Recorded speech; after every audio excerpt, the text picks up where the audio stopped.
Apple's iPad is an excellent product, but it's not the only high-end tablet out there. Today, we're putting two of the iPad's tablet competitors head-to-head. I'm Michael Fisher, this is Pocket Now, and this is SONY Xperia Tablet Z versus Microsoft Surface RT. Though aesthetically similar at first glance, the Tablet Z and the Surface RT really couldn't be more different. One is a lightweight and water-resistant, but otherwise conventional, Android tablet. The other is a metal-covered Windows hybrid that tries to straddle the line between tablet and notebook. Despite these differences, they're currently priced identically. So let's put them side by side to see how they stack up in hardware, software, and a few test notes. On their faces, the 16:9 Surface RT and 16:10 Tablet Z almost look like they might have come from the same factory. It's mainly the branding that sets them apart, until, that is, you get down to table level and start talking thickness. At 9mm thick, the Microsoft tablet is over 2mm beefier than the Sony device, and its 680-gram mass means it's much heavier than the 495-gram Tablet Z. The Surface RT also tends more often to be cool to the touch on account of its magnesium casing, and that, combined with its added heft, makes the RT feel like it can take a pounding. But despite its petite frame, the Tablet Z also feels quite durable. Its soft touch back feels great in the hand, and its IP55, 57, and IP5X ratings means the Tablet Z beats the Surface in water and dust resistance. Where the Surface really shines, from a build perspective, is its ability to transform into something more resembling a notebook computer than a tablet. Its reinforced kickstand is sturdy and satisfying to deploy, propping the device up at an angle for desktop use, and the Surface currently ships with either a touch cover or a type cover to serve as a keyboard when open, and a screen protector when closed, and this cover snaps on magnetically like the power cable. While the Tablet Z supports any number of keyboard peripherals and third-party kickstands, the Surface's inclusion of both of these into the purchase price, thanks to a currently running Microsoft promotion, gives it a much more complete feeling. You feel like you're getting more for your money with Microsoft's product out of the box. That warm and fuzzy feeling takes a hit, though, when powering up the displays for the first time. Microsoft calls the Surface RT's 10.6-inch 1366 by 768 panel a clear type HD display, but its 148 ppi pixel density doesn't lead to the clearest text we've ever seen on a tablet. That's certainly true up against the 1920 by 1200 display on the Tablet Z, which is smaller at 10.1 inches, but much sharper at 224 ppi. It's possible Microsoft was planning for a display you'd use while sitting further away, in keeping with the Surface RT's dual role as an Ultrabook stand-in, but no matter how far away you get, you'll probably notice the density sacrifice of the RT's screen. Sony's panel, with its added saturation, thanks to the Mobile Bravia Engine 2, is the clear winner here. Other factors cancel each other out, or don't, depending on your priorities. The Tablet Z offers an IR transmitter for remote control duties, but the Surface RT counters with a full-size USB port. The Tablet Z's 8-megapixel main and 2-megapixel front cameras beat out the Surface's paltry duo of 1-megapixel shooters, but the Surface RT comes in a pricier 64-gig version, while we're still waiting on Sony to offer a Tablet Z with more than 32 gigs of onboard memory. Both tablets, though, feature a microSD slot for more versatile expansion.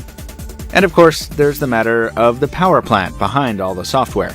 The Tablet Z runs on a quad-core Snapdragon S4 Pro at 1.5 GHz, whereas the Surface RT gets its oomph from an NVIDIA Tegra 3 at 1.3 GHz. Each tablet features 2 gigs of RAM, and each draws power from a non-removable lithium polymer battery, 6,000 mAh in the case of the slim Sony tablet, and a bit over 8,500 mAh inside the heavier Surface.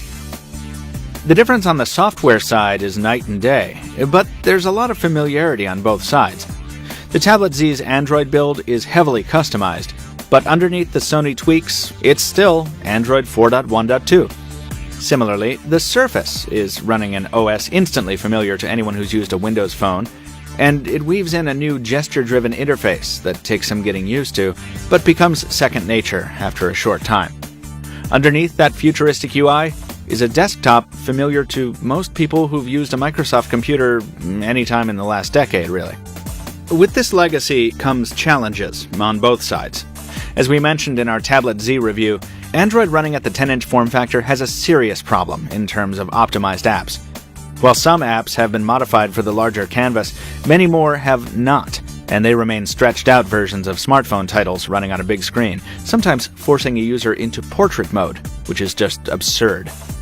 That's a problem similar but not identical to the challenges seen on Windows RT on the Surface, which also requires its own full-screen apps to be written for the larger display.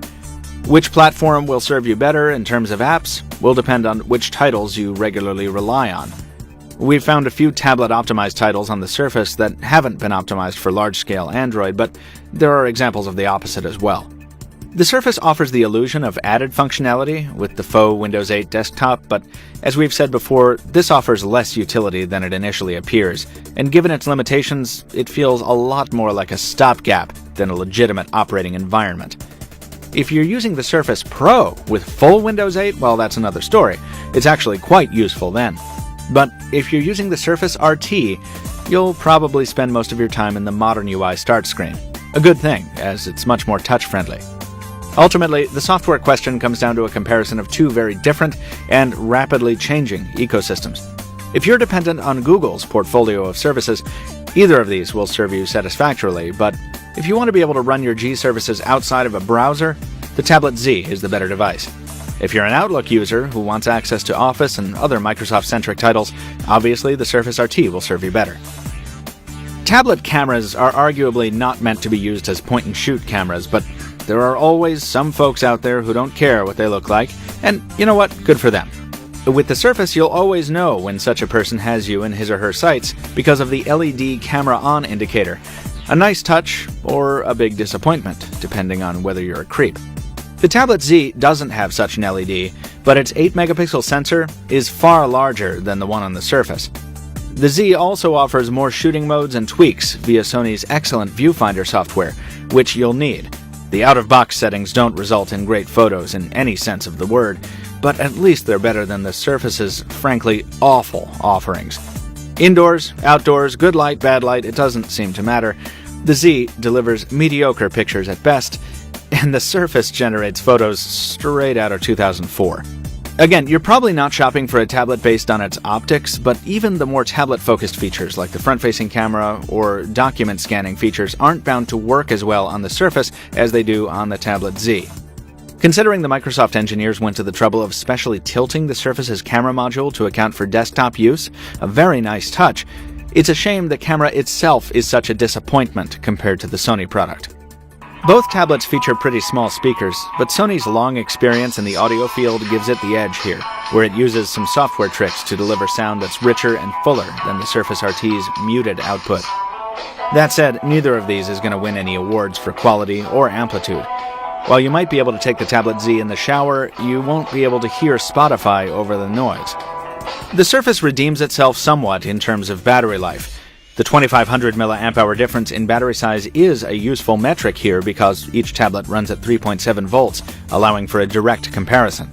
There are other factors like processor and software that affect battery life, of course, and Sony has built some excellent power management software like Stamina Mode into the Tablet Z, but at the end of the day, in our testing, the Surface RT just lasts longer in normal use, and that speaks nicely to the road warrior in us.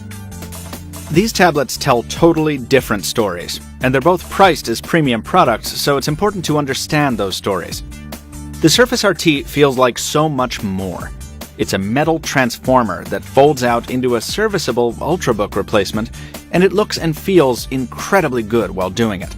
It also lasts longer on battery. On the downside, in trying to be more than just a tablet, it compromises in significant ways. Its OS is more limited than it first appears, it's heavy, and it packs a truly awful set of cameras. The Tablet Z, while attractive, is more confining. It stays much truer to its tablet roots. It runs just like any other full-size Android tablet on the software side, and the hardware, while waterproof and beautiful and portable and all those good things, is still just a tablet, nothing more. It doesn't even come with headphones or a dock in the box. So, if you want that added raw functionality that the Surface RT provides, and you're willing to put up with the compromises required to get it, go with the Microsoft product. If instead you're looking for a more conventional, Google-centric tablet experience in a gorgeous casing that's also water and dust resistant, the Tablet Z will be the better ride for you. Either way you go, you'll be spending as much as you would to pick up a low-end iPad, though. So make sure you know what you want before you pull the trigger.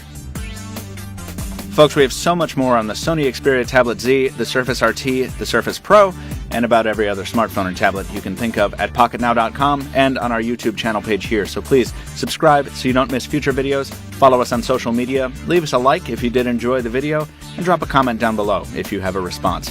Thank you very much for watching, and we'll see you next time.